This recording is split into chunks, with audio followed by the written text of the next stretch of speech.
Hello, everybody, and welcome to Free Conversations. I am Portia Green.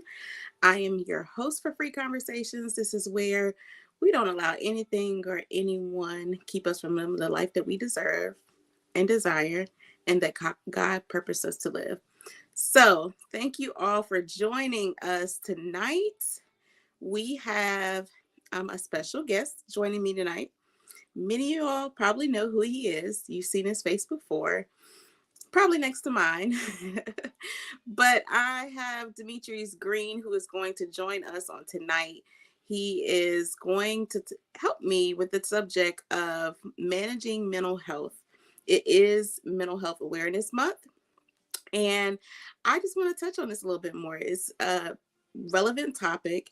It is something that, we need to talk about a whole lot more. And I'm going to invite my husband, y'all, to join me on tonight. So without further ado, welcome, Demetrius Green. Hey, sir. The champ is here. How are you this evening? I'm doing good. How about yourself? I mean, I am doing uh, lovely. I'm lovely. Please tell the people a little bit about it yourself if they don't know you. well, hold on. I'm sorry. I'm over here. Got some. All right, I got my technical difficulties together. Let's see. My name is Demetrius Green. Of course, you can see that right there at the bottom. I'm married to a beautiful, loving woman for the past 10 plus years. Portia knows her. Uh, You're so funny. and so, I mean, I'm a business owner. I have DG Credit Consulting, and then I have 913 Podcasts, and also my network is for with men. And what else do I do, or what else don't I do? Let's just say that. And I've published my first book. It was released on May the Yay! 7th, and I have it here, The Tears I've Cried, a memoir. And it's available at our website. You see it down there in the caption, greenlifees.com. And I'm here tonight to share this platform with my wife and just talk about some our mental health and how to navigate that. Yes, yes, yes. So thank you for introducing yourself. Thank you for joining us tonight. So everyone, we're going to be talking about mental health, managing mental health with men and women, and we want your feedback on whatever it is that you want to talk about concerning mental health. There's a lot of things going on in the world, and I don't think that this topic would be any more relevant as a result. So we're going to dive right on in. So let's see. We want to talk about what is truly defined as mental health. So, mental health is pretty much the condition of your mind. That is not a Webster's dictionary version of that, but it pretty much is the condition of your mind and the health state of it. So if you think about your physical health, you think about your spiritual health, you think about your emotional health, you can kind of think of that in the same terms of your mental health. How healthy is your mind? Some people have different challenges when it comes to things concerning their mind, whether the kind of thoughts that they have, intrusive thoughts, self-defeating thoughts, thoughts that are intruded by what other people think, what other people are doing. And it can be in a serious extreme to where some people can't control what they experience when it comes to their mental health. So, we're going to talk tonight from our own personal experiences. And when we talk about mental health, we just want to share like what we've experienced personally. Demetrius, would you like to? Oh, and let's talk about the stigmas when it comes to mental health, because we're gonna, talk more about that because that's a huge thing. There's a Let's lot talk of what? stigmas Okay. as far as like the false beliefs when it comes to, you know, mental health, especially in our community. So, like, what are some myths? If y'all have some myths that you are aware of when it comes to mental health, share them in the comments. So, one of the um, myths. Demetrius, do you have a myth? We're gonna like Oh, pretty much bounce off each other. well, you know the first myth is always going to be in our community if you're going, about mental health or going to therapy is that you're crazy. That's for crazy folks. Mm-hmm. All right, That's and go ahead. What were you gonna say? Yeah, that's it. That's what our community teaches us, and that's why so many are reluctant. I won't even say just with our mental health, but even with our physical health, we are so reluctant to go to doctors. But I mean, if you're going to a doctor that has been to medical school and understands the anatomy of the body better than you do, um, or your mind, or just your psyche, I would think I would maybe seek help from them, wise counsel. Yeah. So another thing too is that pretty much Black people don't have mental health issues, or um that's a stigma. Like we don't have mental health issues. Like um This is free another conversation, right? yeah, freely Uh, talk here. how We how freely talk. freely how freely can I, like me and you talking freely, or Well, use your I mean, just say what you need to say. Go ahead. are you sure about that?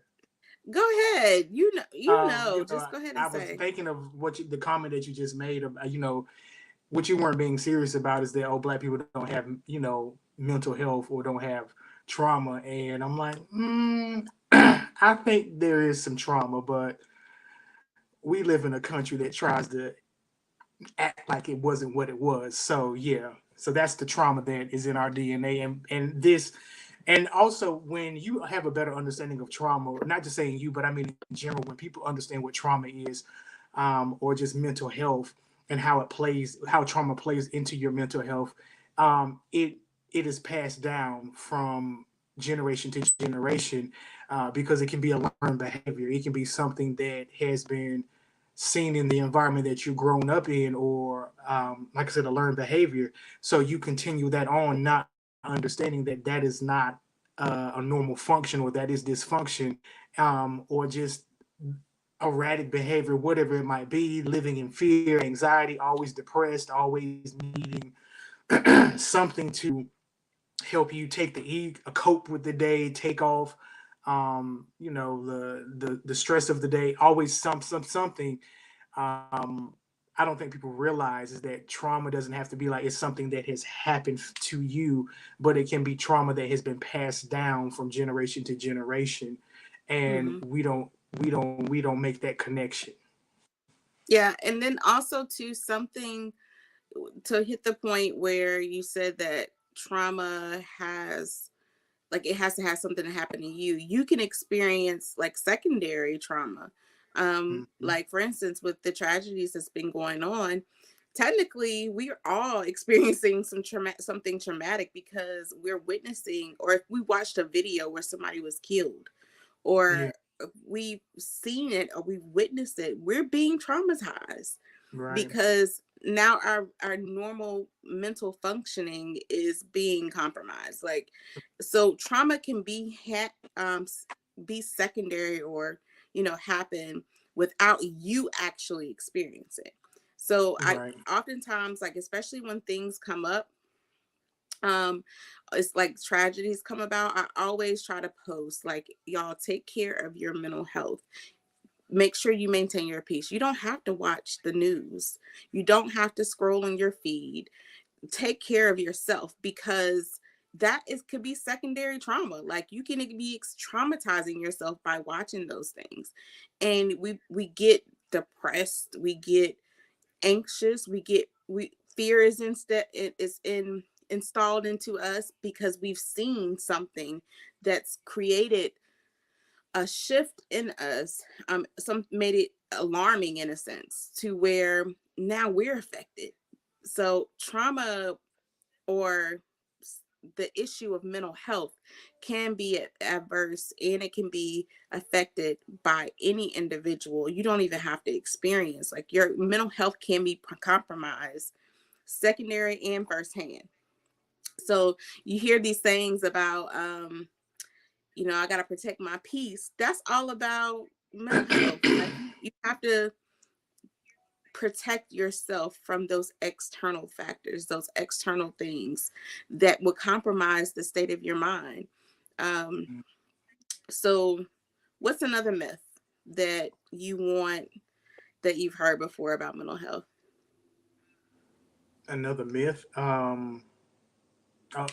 what, you ain't depressed? You ain't go depress them dishes. You I ain't mean, sad. I've heard that. You ain't Like, got no you nerves. you ain't got no nerves, you ain't got no issues. Like, what's Right, going on with you? right. Fix We, your like I face. said, we don't our community, not all of us, some of us don't realize that some of these sayings are things where, in our household, in our community, with the phrases that we use to dismiss your emotions or what you're feeling is a way of suppressing that. And so when you don't acknowledge when somebody feels some type of way, or your children or whatever it might be, or your spouse, whomever it might be, or a friend, whatever, they don't acknowledge what you're feeling. Like, I feel like this, you don't feel like that. Or, and let's just go, let's be real about it. In the church world, they're like, don't be claiming that. Don't claim you sick. Don't claim you this and you that. But to be truthful, it's not claiming it. It's giving it an identity to what it is and stop acting like it's not what it is. Because you can't keep ignoring an issue or a symptom or whatever it is in our mental health and then expect it to just go away. Like, treat your mental health like your actual body health. If you got a ache in your foot, or uh, digestive issues, or whatever, or cold, you don't just keep ignoring it and it goes on and on for weeks, months, years, and you ignore it. You finally eventually go seek help, a doctor. So we have to treat our mental health the same way and stop acting like it's not part of who we are, because it's our mind, it's it's our emotions, it's how we perceive things. I mean, just look at what's going on in the United States. Like, there's something mentally disturbing with people that go into a school or grocery store and shoot people and kill them. Like, who wakes up and decides to do that? And you can just look at their mugshots or look at their pictures and just see that there's something not right with them. Um, and I went into a rant because you open up that Pandora's box. I'm gonna talk about it. Just the myths, because we ignore our emotions. We teach our youth children to ignore their emotions or how they feel, and you wonder why they have just these erratic behaviors, or they do stuff to act out because of they're not being able to communicate what they're feeling, or nobody's acknowledging their emotions, or whatever it might be for them. Yeah, I agree. Like, we have to stop ignoring what it is that even children have the right to have feelings. Like, they're little human beings. Like, I always look at the youth as little human beings. They're just small. We're helping them guide in the world. And for if we're not emotionally intelligent, our children won't be emotionally intelligent. And what emotional intelligence is being aware of your emotions, having an Mm. idea of exactly what it is that you're feeling, what is it connected to, how to manage it, and how to overcome it. So therapy, if you feel like you're not at that level where you can handle your emotions well, therapy helps with that. Like, small kids are very little people. Like, I mean, kids are just little people, little human beings. And so when we tell them that they don't have emotions, or which a lot of us have experienced, we were told that we don't have no nerves. Like, we don't have no right to say. Like, if you were a young kid back in the day, you couldn't be in the front room. Like, you get out of grown people conversation. Stop talking to grown people. And it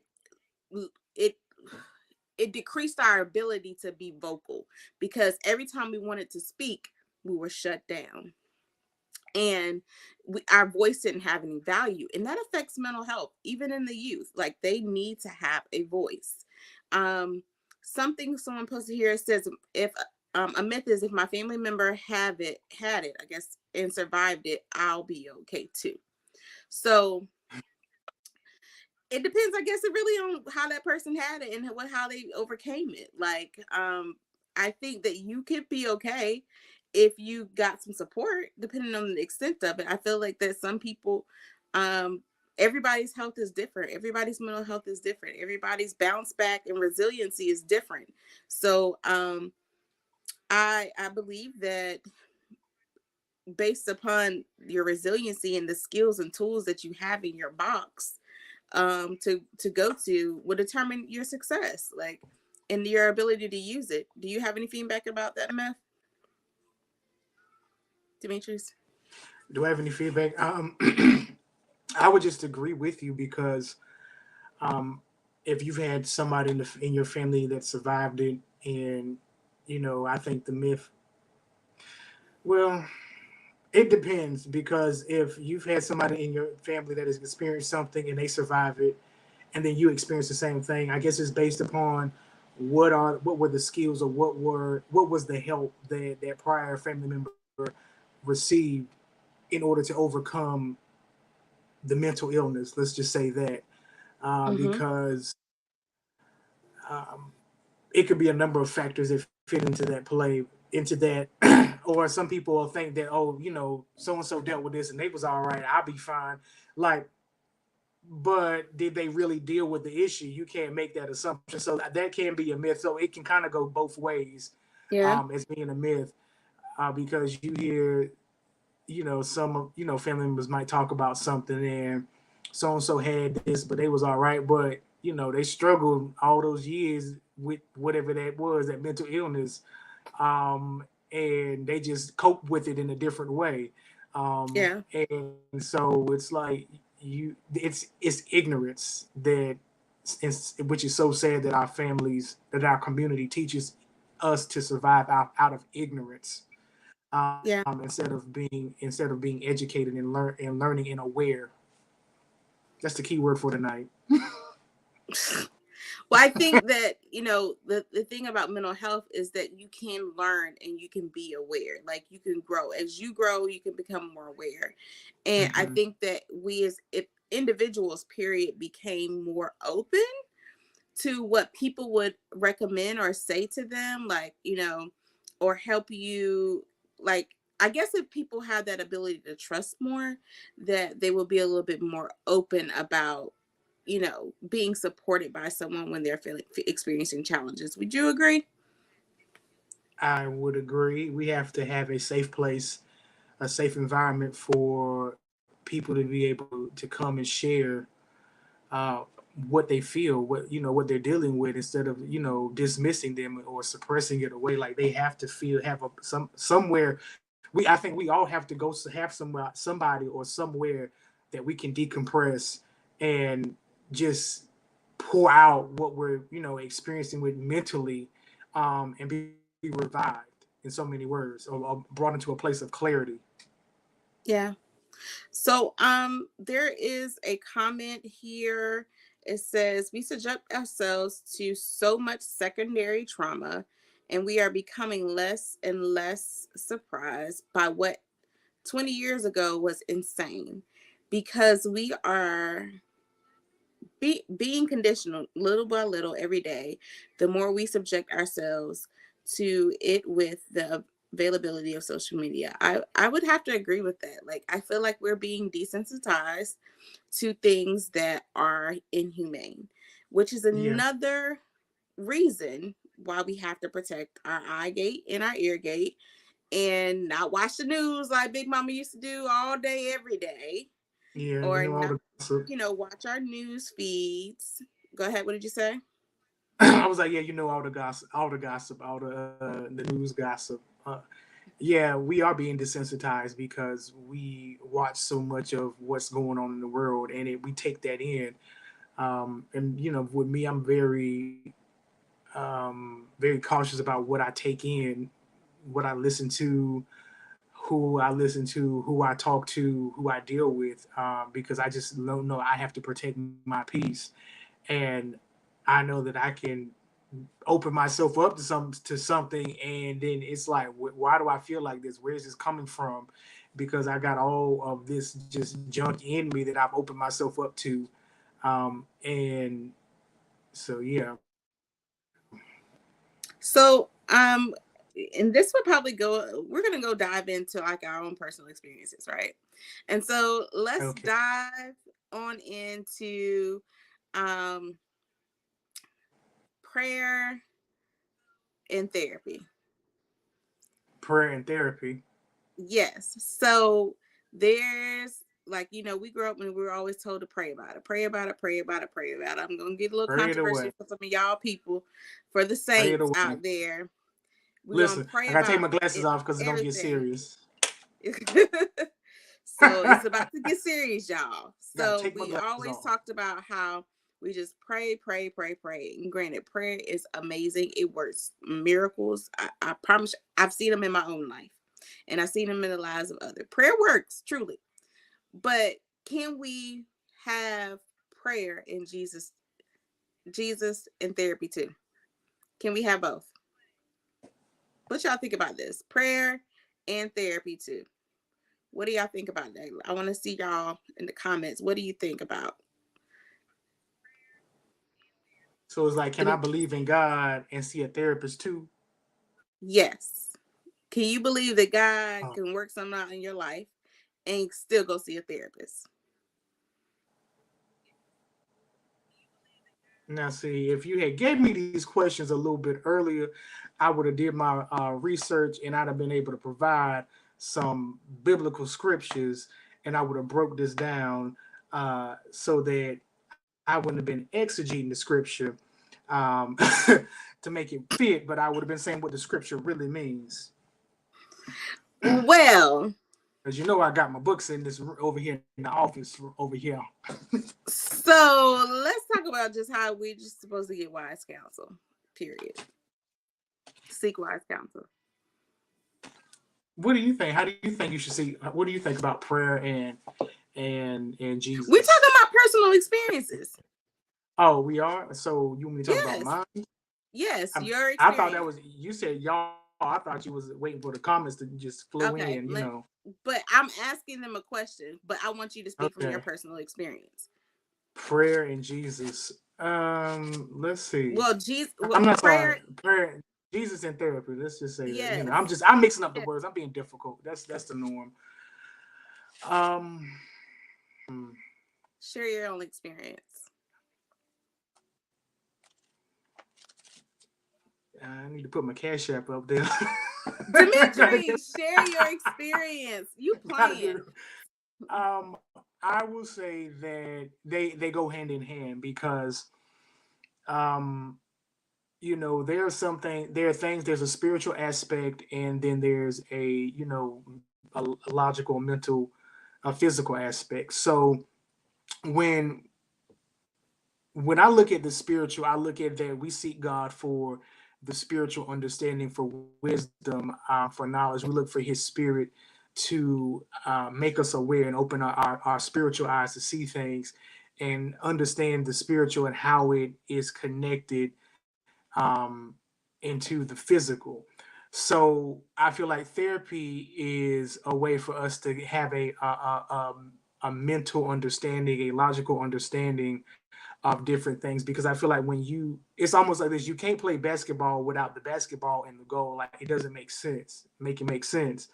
So I feel like prayer, or just spiritual relationship with God, and then a therapist, it is two hand in hand, because the Bible tells us, "Let this mind which is in Christ also be in me." So Mhm. there has to be a spiritual thing, that connection is um, that spiritually I want the mind of Christ, but there has to be a physical understanding as well, because you have to be able to walk in love, or walk in forgiveness, and walk in peace, and show compassion. 913. And so for me, the two went hand in hand, is that I had, but I'll say, let me just get my um, I got the spiritual down packed. I know that because I come from good stock. And so when I went through my mental health stuff, when I had a nervous breakdown and was just going through just it all, that you couldn't pray that away. You can't pray away depression. You can't pray away PTSD. You can't pray away anxiety. You can't pray away insomnia, being up half the night, just up and down, body exhausted, but your mind is racing, um, just all over the place, stress. And I feel like when you go see a therapist, you see clinical help that brings you to a place of sitting down and having to deal with your thoughts, your emotions, and how you perceive things. Because somebody can say something one way, but we hear it a different way, and that's why you hear people say that's not what I said, but you interpret it how you wanted to interpret it, even though that's not the words that I said. It's like there's disconnection. So to go to therapy, is that it was a connection because I had the spiritual down packed and understanding that, and believing by faith, and know the scriptures and the word. Um, but there comes a place of where seeking clinical help, going to a therapist, and talking about some things that needed to be talked about, that I needed a more than just a spiritual aspect on. I need more. I need to hear more than once he's tried me, I'm coming out as pure gold. I need to hear more than just hold on, or I press toward the mark. Uh, I need to hear more than that when you're suicidal and dealing with depression, and just crying spells. Scriptures can, you can get them scriptures and quote them, but there has to be another connection as well, as that you have to understand what is going on mentally and emotionally with you outside of the spiritual aspect, because we can blame it on the devil all day, but listen, the devil don't have that much power. But the saints seem to say, they love that saying, it ain't nothing but the devil busy. He ain't got that much power. He do if you allow him to, if you allow him to take you on a heyday with your emotions, and cycle those traumas back and forth in your head. Then yeah, he got power, because he's just having a whole state fair, with you. But for me, going to therapy gave me skills, or helped me to use tools that I had that I didn't know I had. Going to therapy helped me be a better communicator with my emotions, and then it helped me be a better communicator in our marriage. Because only time I would communicate really, and be open, is when I'm pissed. So when we having our heated feud, our heated fellowship, and then the other side of me comes up. Oh, he's very verbal, but to sit down and have, and when we would try to have tough, serious conversations, and you pour your heart out to me, or just being vulnerable. And what I had to get to a place of understanding was that what I'm hearing her say is her not attacking me, but she's telling me what she needs from me, because me needing to hear my vulnerability of my wife, but what I'm hearing is that what I'm not doing right. I'm hearing the trauma. I'm hearing all the wrong about me. So that's why therapy takes a place. Because listen, that's why people marriages are failing, because they got all this spiritual aspect. They're going to church. They Better putting say on that. they putting on the good. You got the nice matching outfits. You dress nice. The kids dress nice. Y'all going every Sunday Bible study, doing all that. I mean, y'all look good for the people. Um, but they going through hell at home. You don't like your spouse. You can't tolerate you tolerating your kids. You 1 foot out the door if one more thing happened. Uh, but they know scripture. They know the word. They can preach. The house can sing the house down. Can mom do all that other good stuff? Spiritual dance. Uh, but there's some disconnect, emotionally, mentally. There's trauma. There's walls up. There's things. The anger. All these things that need to be dealt with. And I'm sorry, you can't just pray that away. You can put it on the altar. Uh, but if you haven't dealt with that and had an understanding of the root of all that stuff and where it comes from, the only thing you're gonna do is keep getting, all this spiritual word, but you know, Yeah, I'm gonna go into that because it's almost like, okay, You get education, but you don't apply it, like truly apply it. You know it, but you don't truly apply it. So it's kind of like us getting the word of God, but we don't My really people perish for a lack of knowledge. yes. So it's kind of like you get the education, you understand, well, you get the scripture, you memorize it to say, oh, I know the scripture, I know the word, but do you have an understanding of the word and what that requires of you? So, and all I get, and you get an understanding. So Right. You you gotta get an if understanding of what that truly causes you to have to do as far as putting in the work, because I think that sometimes we forget that we have to put in the work when it comes to even the spiritual lifestyle. We have to put in the work to get results. And yeah. taking those two together, the spiritual and the natural, we have to use both of them to be able to be equipped in both areas. um I believe that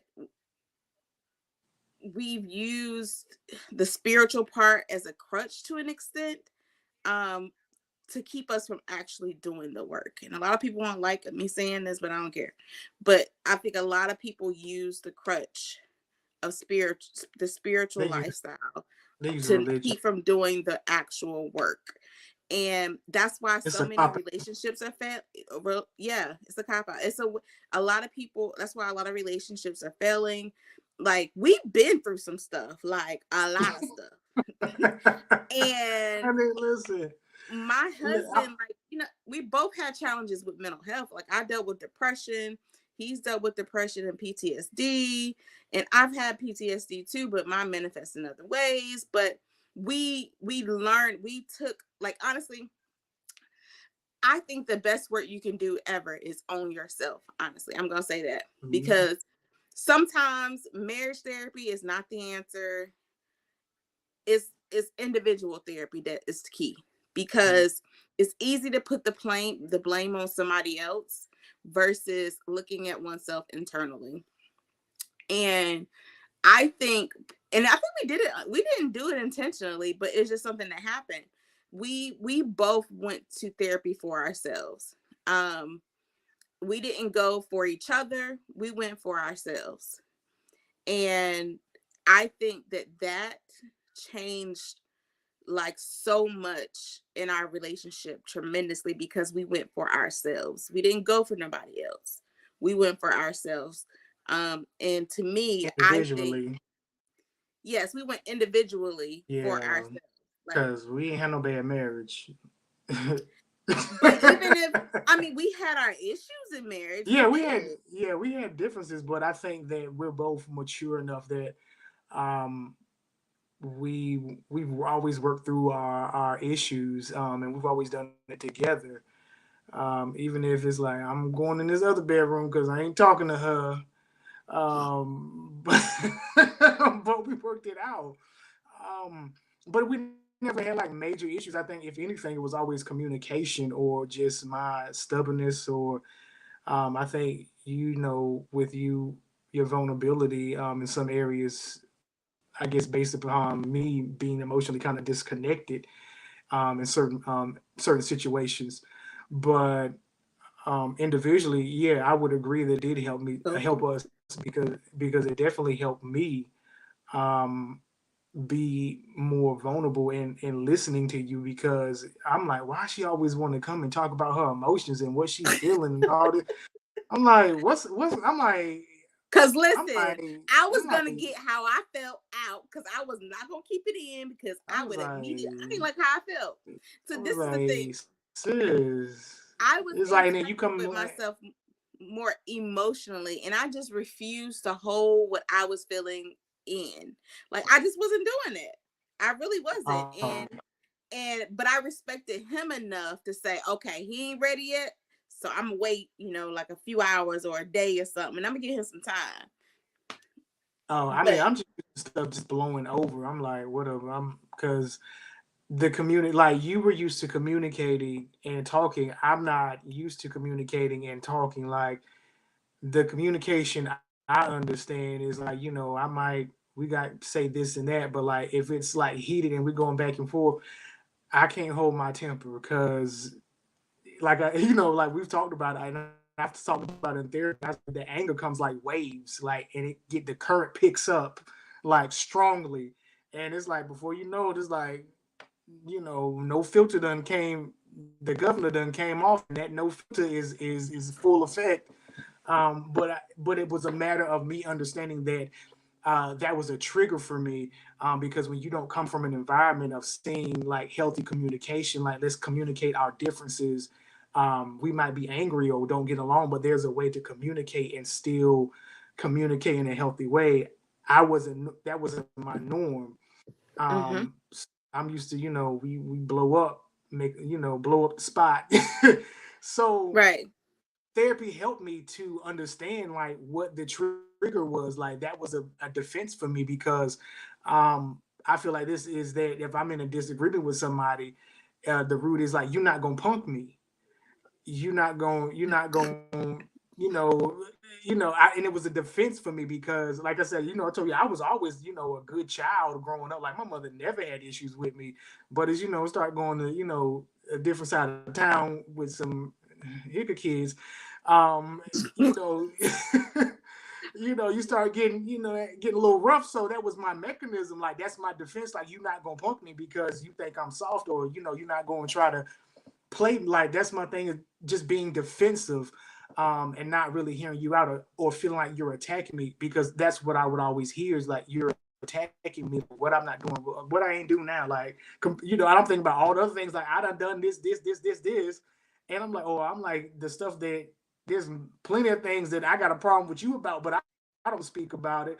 But that wasn't the case. Is that I was so busy being defensive instead of really hearing what it was, because that could have been moments of growth, moments of just awareness, and not taking that personal. And that's something I had to understand, is stop taking it so personal. Like, because she's your spouse, she's not here to attack you. She's only here to help you grow and push you. And sometimes it felt like that, but that was just me having to come into this awareness, going to therapy, Right. because we can go to church all day, and they they give us scripture, or go sit and get spiritual counsel.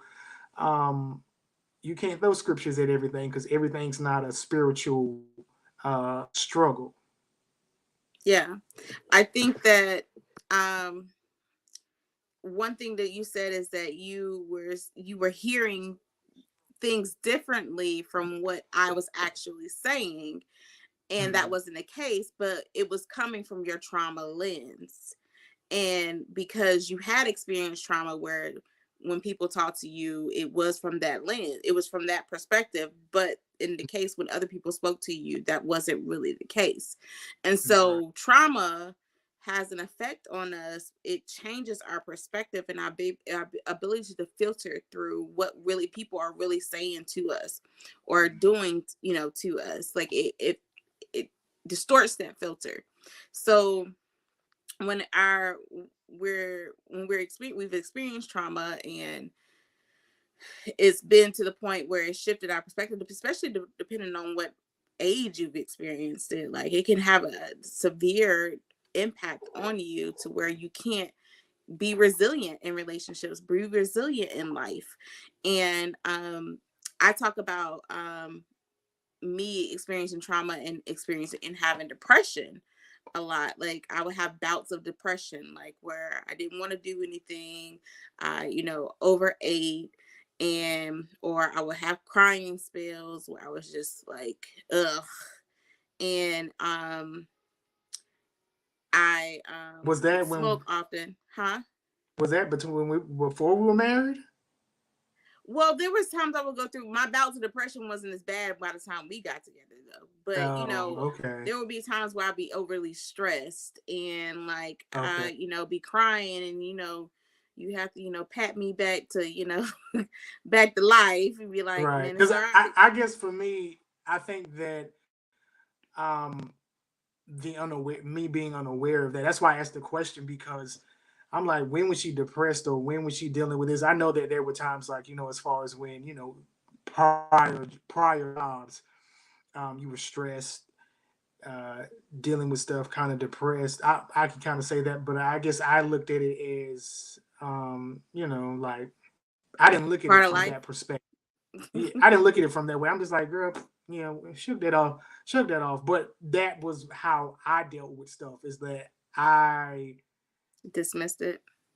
dismissed it, and that's what caused me to have a mental health breakdown because I was so busy dismissing, and not dealing with stuff. I'm in survival mode, and that's like we've talked about this. I've always been in survival mode. Like I'm gonna get it. I'm not scared to get no bag. But dealing with your emotions and all that stuff, no, I ain't got time for that. I don't have time because it's always been. I don't have time to be sad. I don't have time to be depressed. I don't have time for this Mm, because who gonna do this? Who gonna pay these bills? Who gonna go to work? Who right. gonna put money? Like, so I've always been in survival mode, and I thank God that when everything happened with me, not to take away, from what you were just saying, Mm-hmm. is that we were in a great place financially that I could take time off from work, or just in that we took time off, the times that was transitioning, you were off from Mm-hmm. clocking in, clocking out on the job. We were Mm-hmm. in a great position in our marriage and then financially where we could do those things. But I think about so many of our people in our community don't have that advantage, or like our prior generation, or our mothers didn't have Yeah. time to deal with their emotions because I got these kids I got this house to take care of, They had so those I don't have time. responsibilities. Yeah. So you think about so many people that have to dismiss their emotions, their mental health out of survival. Yeah. Yeah. And I think that many generations, it's a learned behavior. Like Mhm. generation after generation. Like we're like, I always say, bring this back to after our cousin had made us aware. She was like, you're only like 2 to 3 generations away from slavery. And I was just like, dang, Mm, that's a wake up call. Like yeah. we're only like 2 to 3 generations, depending on where you're falling at in your life Yeah. currently, like where we're away from, slavery. And over the years, even through Jim Crow in the 60s and 50s and stuff like that, like over time, the oppression that we've experienced, It's we've trauma. literally, it's trauma, and we've had to dismiss what we felt, or what people had done to us over the years in order to survive. Think about Right. that. Like we've dismissed our natural feelings that are Human, valid. our human They're feelings, are what? our human feelings or human emotions, uh, Yes. out of because society has taught us to dismiss it. So when people in our community show erratic, you can see my hand, erratic behavior. But when it's other people that are not in our community shows erratic behavior, it's okay. It's acceptable. It's mental health. Right. It's But mental when we health do it, then. yeah, it's mental health then. But when people in our community, so it's you see it can't be one way It's based upon, privilege. yeah, Like and these labels and titles are for the more privileged populations that we're, yeah, and that's why there's it's been said that we don't have mental health. Like we're capable of handling, we look like, because of our lineage and where we come from, we've always been able to overcome. So when we are in these situations, they look at us like, oh, they can handle it, they knew better, like they, but no, you're making us inhumane, and we're very human. We're more human than anything. Like not anything, but we're just as human as anybody else. That yeah, I think society, um, society praises our community for our gifts and talents, but they dang sure dog us out when we make errors or mistakes, that are human, mistakes or human mishaps, or why is when one of what why is there a label of an angry black woman or an angry black man, on the job, but when somebody else gets angry on the job, it's like, okay, it's really hurt, or it's like we're unstable, everybody's in fear. It's like I make it make sense. So it's like you paint us when we show human emotions as we're crazy, but on the opposite end, you want empathy, you want sympathy, you want compassion, and that doesn't we treat everyone as human because we're all humans. And like you said, like it's been passed down from generation to generation, and then when it's been suppressed for so long, why do you think these erratic behaviors happen? Why do you think when somebody else gets killed or shot that these riots happen or these marches and protests happen? And it because we're tired, like people are having these breakdowns dealing with all these emotions, and you keep telling us that our emotions don't matter. So can you hear me? Yeah, I can hear you fine. Oh, okay. You Um, paused, you froze. I was like, what's going on with I the have internet? this I have this gift where I can sit so still that people think I've frozen. I just have that gift. Like I do it at work all the time. Like they be like, "Are you frozen?" No, I sit still, just real I was still. about You to be can't tell if I'm here or so not. I was about to be so petty. I really was. I was about to be. I have a gift for sitting still where people think I'm like I, froze. I can be so I was still. about to. I was like, you got a gift to be still, but you don't got a gift to be quiet. Oh, no, you did.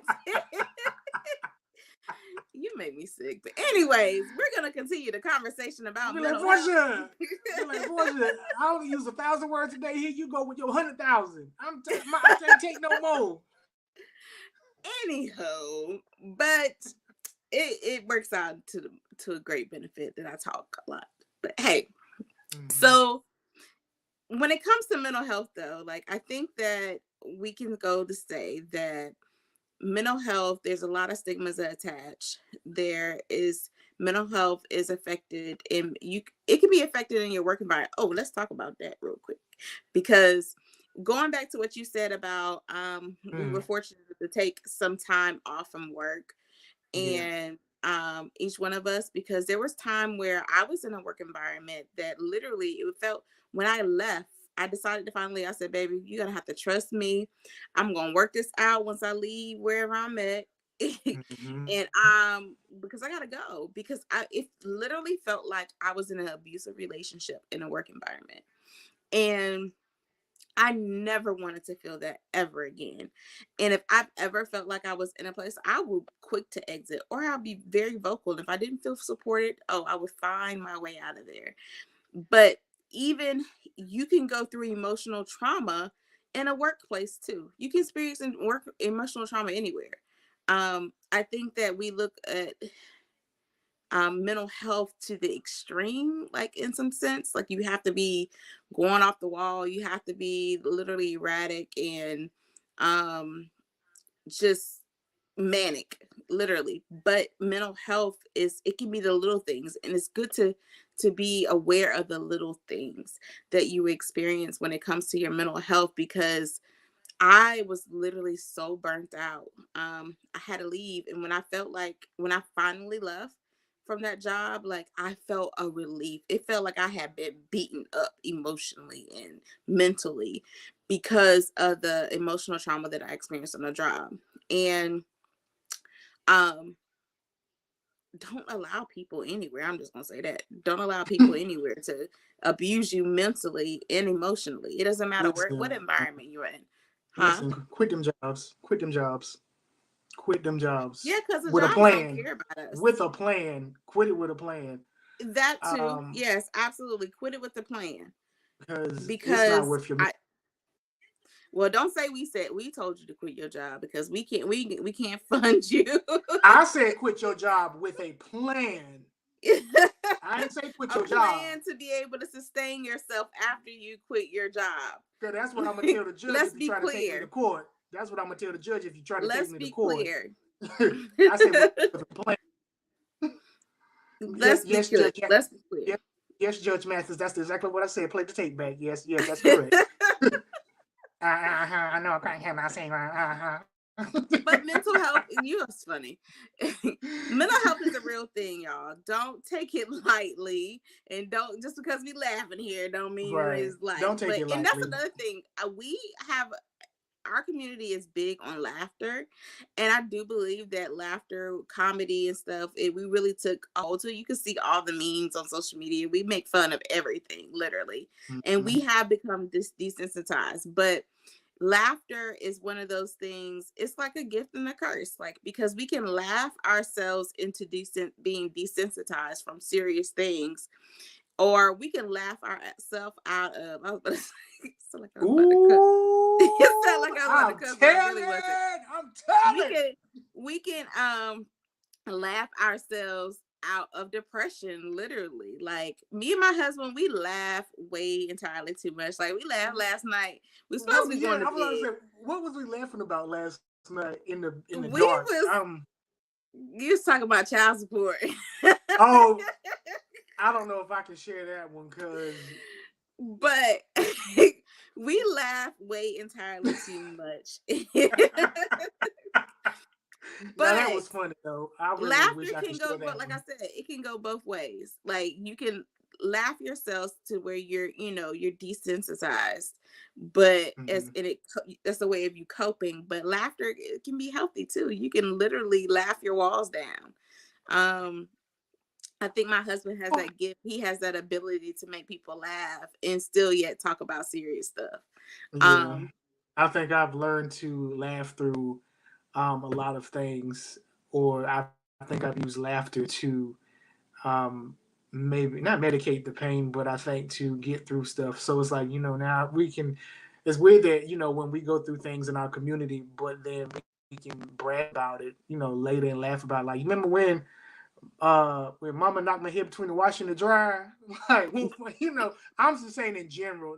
That's a joke. That my mother didn't really do that, y'all. So, right, but but we laugh about stuff like that. yeah, we laugh about stuff like that. Like, and when you really sit and think about, like, that's really not kind of funny, but Right, you think okay, about it, you be but like, I kind of want to go back before we get off, the live. I'll make this short, about protecting your peace, especially on these jobs. And the last job that I was at before I'm at where I'm at with now, my company I'm with now that I've been working remotely with, I was there at the job going on over 2 years. I was in a management position, and the crazy thing is that the facility is dealing with behavioral health, and in so many words, them jokers took me through hell, and it wasn't like my management that I dealt with. It was the other staff members, my colleagues that I had to deal with.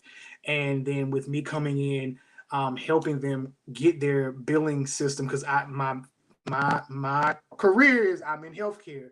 So helping them get their billing system established and billing correctly. And then you're dealing with pushback from staff members that are used to doing what they want and not, and then you're a newbie, a new young person of color coming into this company, and it was so much pushback, and it was just terrible. Like, all everybody else loved me, everybody else I worked with had no problems with me, but it was just these specific imps that I had to deal with that just gave me so much issues. And I'm telling you, I took the high road that whole position, because before the old me, listen, I would have told them some things that would have had their spouses meet me outside after work or before work.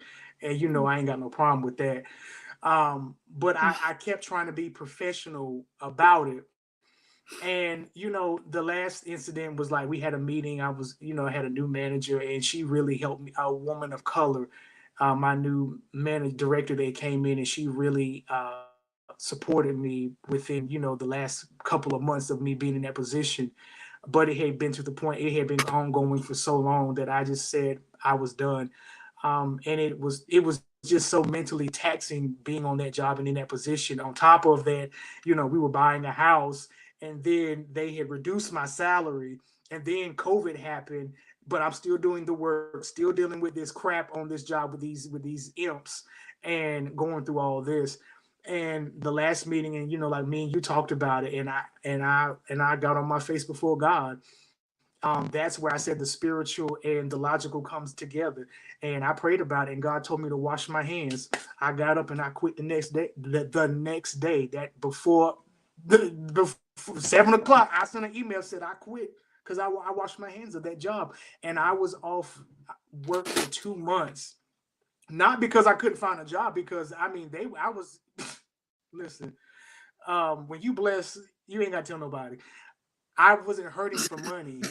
Like, we weren't hurting for money. Not and I say that with confidence because of what God's brought us through. Like, going through all that we went through, we weren't hurting for money. I mean, we just had bought a brand new house. I mean, we're still good, and I wasn't hurting for money. And to go without a job for 2 months, not because I couldn't find one, but I didn't want to work. I needed to decompress because I've been in survival mode working. I've been working since I was 15 years old, and I worked through going through a mental health breakdown, acting like everything was all right outside of my house, and having crying fits and spells and not remembering drives to and from work.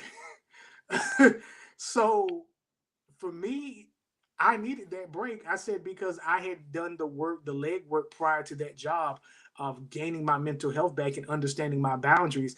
And so when I realized that I was in a position that, I told them, I said, the next time that, because like I said, I was being professional and kept trying to get management, executive management, to resolve whatever these underlying issues was that I was having with the work imps. And I got to the place that the South Side of Raleigh came out in me, and I told them, I said, the next time that we have an incident, I said, we're going to have a different conversation. And I said, you most likely will be calling the police on me, because I've tried to be professional in so many. And when I realized that I was getting to that place, that was my red flag that woke me up and said, I need to quit this job because it's not worth. I can't go through this again. And when I quit that job and stepped out on faith and took that time off from work to decompress and just really and learn to rest, I got the best rest outside of getting COVID, but I got the best rest them 2 months off from work and went back into the work field. And I mean, it's just been a blessing. And to work for the company that I do now, I work remotely from home. I don't have to deal with that workplace drama. And I mean, of course, any job that you work at, there's going to be some mess. But I said, not in the comfort of my own home. I won't be dealing with that because I close that laptop and take a nap. Um, so you're not about to stress me in my house where I pay your mortgage at. No sir, no ma'am.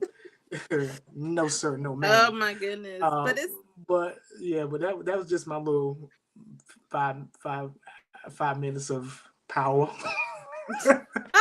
you are hilarious.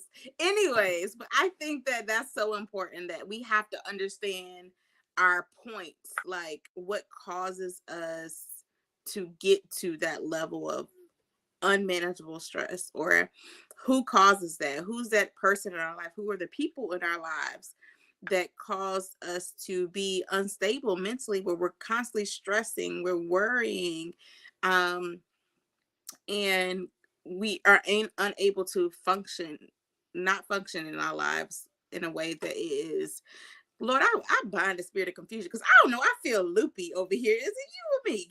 Like, I'm I fine. I mean, I'm a little sleepy, but but I'm just like a little off. Like, but anyways, so all right. So I feel like that you have to know the people and the things that are in your life that causes you to not be able to function and be happy in life. Like, I asked my husband, he said I talk a lot, but I be keeping us in check. Like, and my family tell me that too. I be keeping us in check. Like, when people emotions are out of whack, I be like, look, I said, what we're not gonna do today is this. And I have check-ins with my husband. Like, so how do you feel about this? Or how are you feeling? Like, but it's a way, like, he hates when I ask, well, he used to hate when I ask a whole bunch of questions. But it's literally my way of checking in with somebody. Like, because I know that I know my husband. Like, I always know when something wrong with him. I know when something ain't wrong with him, or he in a good mood, he in a bad mood, he in a funky mood, he thinking really hard, he doing one of his numbers with his beard, he's sitting there to the side plucking, doing like this.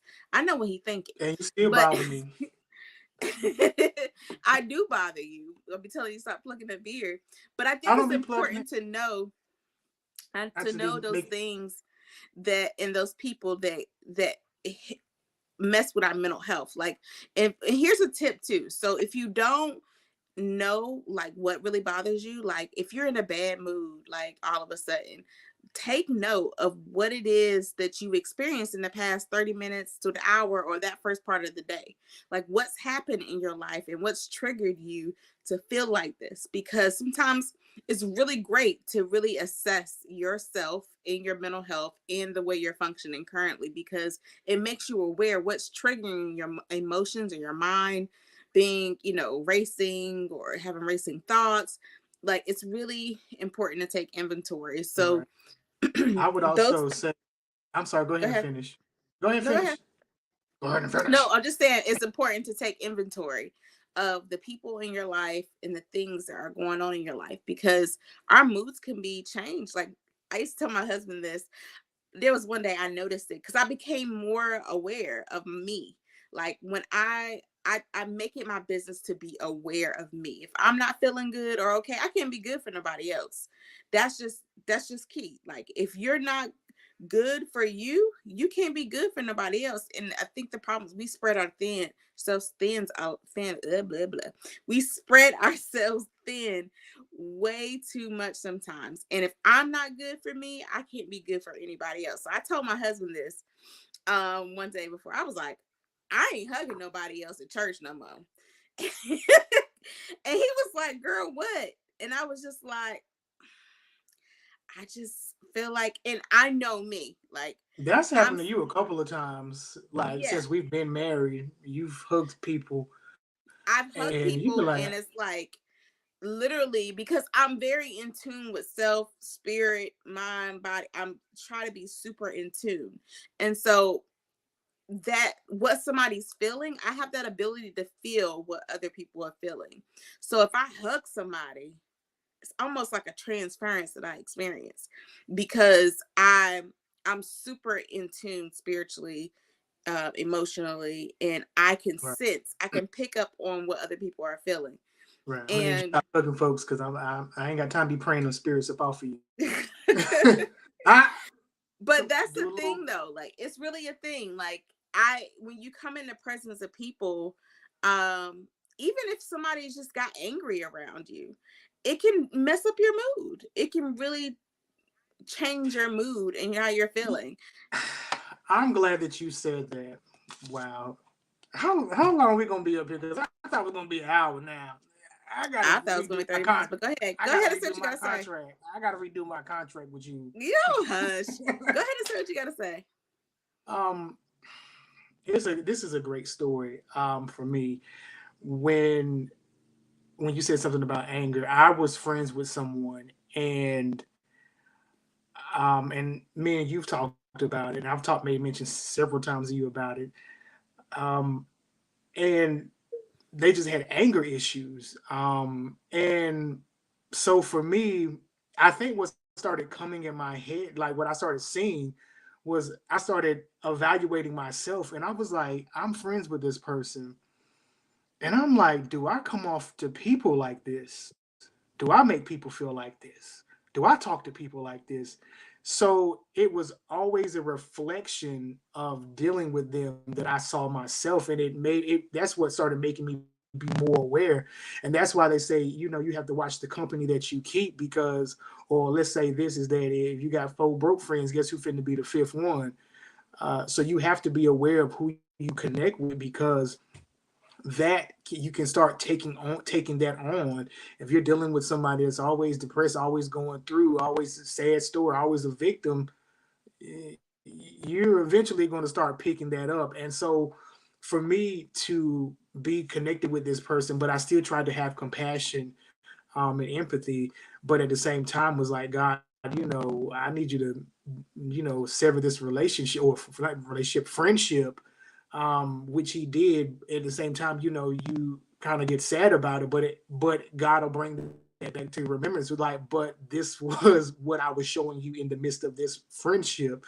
Um, and so when you said that about anger, it triggered me to think about that, because I vividly remember that, and it was just like, it was cringing, because it made me feel bad, and it made me more aware, because I felt like I had to be more aware of how I would come off to you or anybody else, or how I made people feel. And it was always a, do I make people feel like this? Like when they come in my presence, or I'm in their presence, like, and it bothered me. It really bothered me because and I really had to look at myself in a lot of aspects. And I don't know, you can attest up here or not, of just how much I've changed in just my temperament and being patient, um, and I was reading what you said up here, and just how I handle things, moving forward in the past several years, because I don't want anyone to ever feel like they can't come to me, or they can't be vulnerable to me, or in fear of how I will respond. So that's why I had to be aware, and I had to do the work. Like, you have to do the work. You can't, like I said, you can't just pray stuff away and expect things to just change it, but you still just sitting there. Like, you got to do the work. That's why the scripture tells us faith without works is dead. Like, there, it's, we can go on all night, because for me it's a great topic, because you can't do one without the other. So you can't know scripture and believe it in your heart, but then you don't do it. That makes no sense. That's like, you know how to drive, but you don't do it. So But how, that's what we've what's been the purpose? taught too. What's the purpose of knowing and you don't do? What's the Yeah. purpose of having this information and you don't use it to, for the betterment of yourselves or for other people? And That's just, I'm sorry, we've been But I chit was chatting. I will say this though. You asked me about what feedback I would have about like your growth. So Hmm. I think that you're a great example of what it's for a man to take accountability for his life. Um, I truly believe that I've told you this before. Like there is not a lot of men out there in the world who will take accountability for their lives and how they treat other people and treat themselves. There's not a lot of men in the world who do that. And um because there in the world itself we're dealing with issues with control and power and control. And like I said, and I'll tell you again, you did the work to take control over your life, um and to make sure that you were serving and doing and leading the people that in your life who are in your life the right way. um you didn't place blame on other people um for what you did or what they say or the feedback they gave you about your life and how you treated them. You did a internal assessment, and you partner with a therapist, someone who can help you with that assessment and Right. get the support that you needed in order to live a better life. And thank God you got through that breakdown, because I didn't think I was going to have the same person afterwards. But because prayer and works, we put those two things together, and you've become this great man you are today. Like I tell you before, you're not the same man that I married initially. You're a totally different man. You are a very mature yet accountable man. And you you've grown. You allow your experience to shape you and not destroy you or destroy the people that you're connected to. I think that you don't tolerate a bunch of crap and allow people to misuse you. You don't like Yeah. allow people to misuse you with rightfully within so your means. That's your boundary. You don't allow people to misuse you, and that's perfectly okay. But yet and Right. still you listen to people and take true assessment of self and see what it is that you can change. And not everybody does that. Right. No, not everyone does that. And I think that us together, we we take true assessment of ourselves. um I think is a lot of women want to change their husbands or change the way that he acts and respond, which truly that is his responsibility in doing that. It's You not can't change. yours. But and You in can't. the word of God, it also is talk, I think it's in Peter, it's talking about wives, in a sense, show your husbands and the way to live. Don't tell them, but show them. because men, they ain't gonna listen to us. They ain't want to hear what you got to say. But when we show them, like I showed my husband unconditional love, I showed him how I like to communicate. I showed him how I like to be treated. I showed him that, and he caught on. Listen, he went on the slow bus. He didn't, he won't look in the window or nothing. Shut up. I was wondering when you were gonna say something. He went on the slow bus and nothing, but don't take that serious what I just said. But I appreciate his willingness to be open and to be vulnerable enough to search internally his position with himself and to get the support that he needs. And I pray that a lot of men do the same. And a lot of women too, just people, period. Like, Yeah. take accountability, take assessment, do an internal assessment of yourself. Like, where are you at mentally? Do you need some support with handling who you are as an individual, or where you are in your life currently? And don't be afraid to ask people for help. The greatest thing, one of the greatest mistakes you can ever do is not ask for help, because we don't know everything. We can't do all things on our own. We need people who got our back, even if we don't know them. We need people in our lives that have our back and that can support us. Don't be afraid to ask for therapy, for support. Ask someone that didn't know of a good therapist. Go to your local, I don't know, health departments, or look through the, I was gonna say, don't look through the phone. We ain't got a phone book. Some people still get phone books. Search Google. therapy. Go to psychologically Google. today, psychology today. There's a bunch of websites where you can get therapies. It's I think it's called Black Mental Health or Black Therapy, where you can get, like, if you're specifically looking for someone who is of your race or descent. But you can go psychology today. You can find Right. somebody I locally. mean, even if on your job you have EAP EAP. benefits, Mm-hmm. yeah, and they will fund you a certain amount of therapy visits through your job. You can also use your insurance, health insurance. Mm-hmm. I think I went. That was my first route of how I went about everything. And then EAP. I ventured into needing to find me a black male therapist to speak with, because I'm Mm-hmm. a black man. I'm a man, and I need to talk to somebody that can relate to me on more than just I understand. There has to be some connection.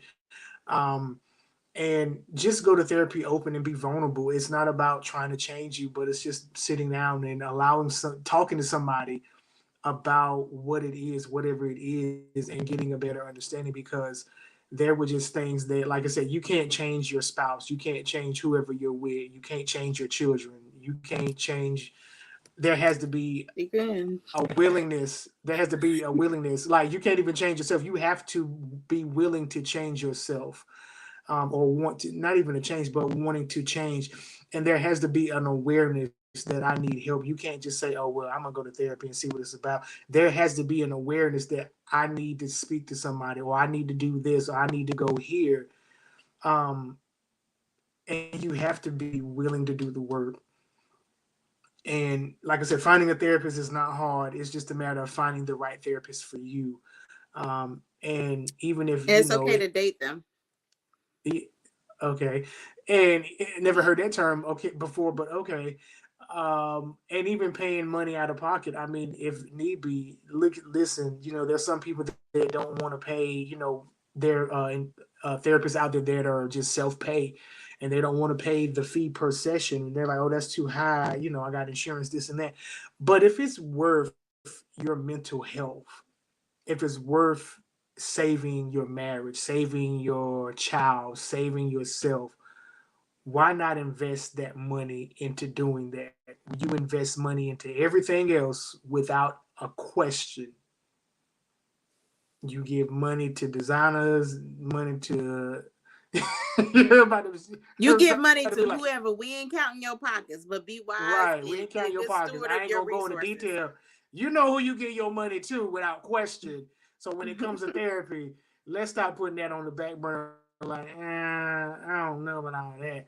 I mean, and we're pushing mental health because it's critical. Mental health is critical in our community. It plays a part in our homes, in our marriages, on the jobs. Listen, In the church. in the church too. It plays a part in everywhere, and we sit here and we can't keep dismissing it because I mean, look at the state of where this country is going into, but we keep dismissing mental health or keep labeling mental health incorrectly on people. Yeah. So We're giving people labels that don't. Please stop using the word narcissist, please, because not everybody is a narcissist. Narcissist. Some people have issue with control.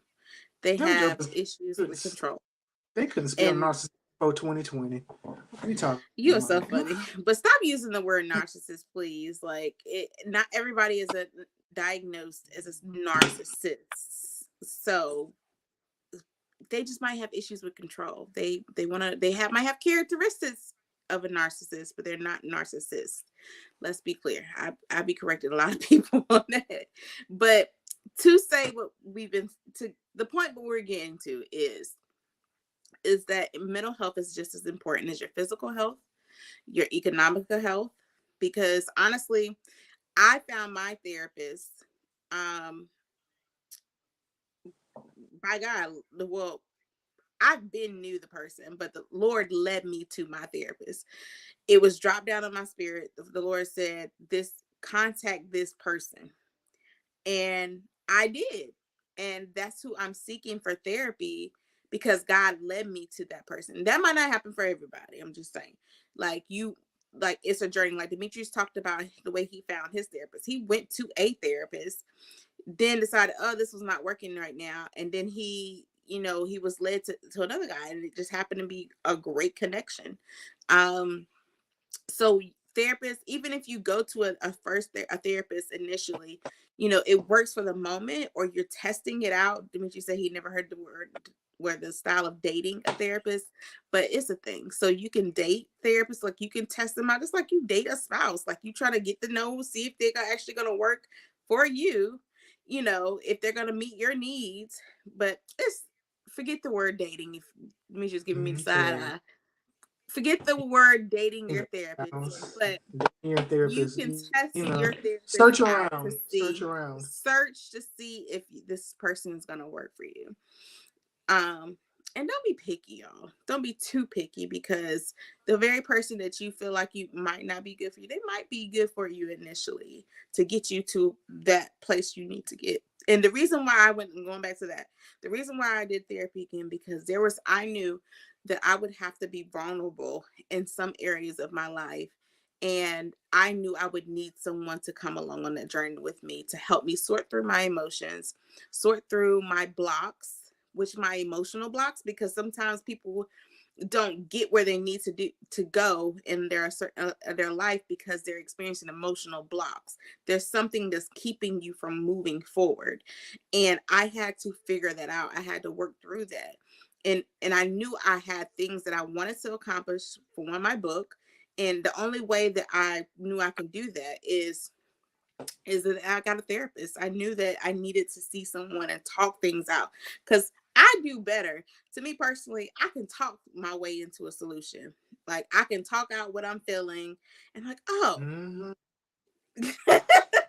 Demetrius is Mm-hmm. he in my corner. I can talk myself into a solution. So sometimes, like, we just need somebody to talk and just hear and not have that judgmental ear on. Somebody that doesn't know us. So, you know, do what you can. All right, so we're gonna wrap this up. This has been a good conversation. We can keep talking all night long, but we're not. So I just want to say thank y'all for tuning in. Oh, there will be more conversations, free conversations coming forward. We I'm about to be petty. I shouldn't. I'll tell you later.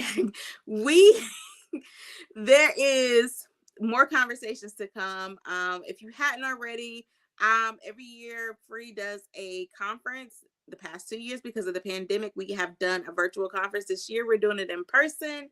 It will be in Raleigh, North Carolina. Get your tickets from Be Free to Evolve.eventbrite.com. You don't want to miss it. We have some dynamic speakers. We're talking about everything from abusive relationships, from abusive relationships. We're talking about pageantry. We're talking about not believing in God, like people experiencing divorce. There's so many things that these people who are the speakers are coming, they're going to be discussing, talking about how they evolved from those situations. So we might be experiencing mental health challenges or having traumatic experiences, but we can still evolve from them.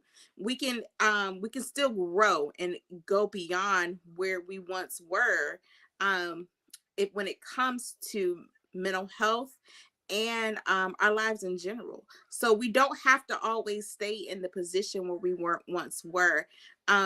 We can evolve, and that's what this conference is about.